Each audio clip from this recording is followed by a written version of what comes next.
Nous allons voir comment représenter une fonction quadratique dans un plan cartésien. Commençons par la fonction de base.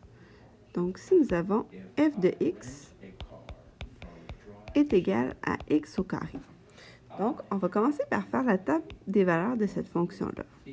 Donc, ici, on a les valeurs de x, on a les valeurs de y, qu'on peut aussi écrire comme étant les valeurs de f de x.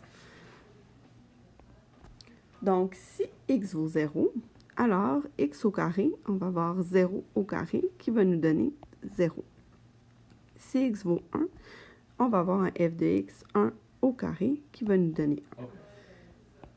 Si on continue avec la valeur 2, 2 au carré nous donne 4 et 3 au carré nous donne 9. Maintenant, si nous allons dans les négatifs, donc on prend la valeur moins 1, moins 1 au carré nous donne moins 1 fois moins 1. 1 moins multiplié par 1 moins nous donne un positif. Donc ici, elle nous retourne la valeur 1. Si on prend moins 2, encore une fois, moins 2 au carré. On obtient moins 2 multiplié par moins 2, qui va nous donner la valeur 4 positive. Et si on prend moins 3, on va retrouver la valeur positive 9. Donc, maintenant, si on veut représenter la fonction de base dans un plan cartésien, donc ici, on a les valeurs des x. Ici, on va voir les valeurs de f de x, soit de x au carré.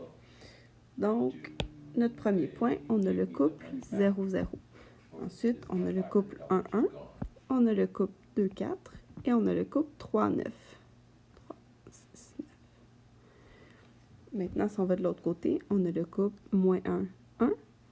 On a le couple moins 2, 4. Et on a le couple moins 3, 9.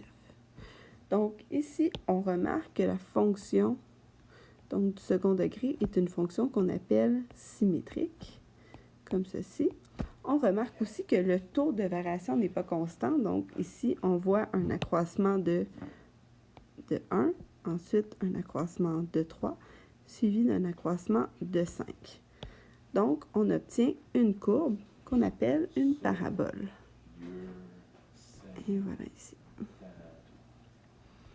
Donc ça, c'est pour la fonction de base. Mais la prochaine vidéo portera sur cette même fonction lorsqu'on multiplie par un facteur A.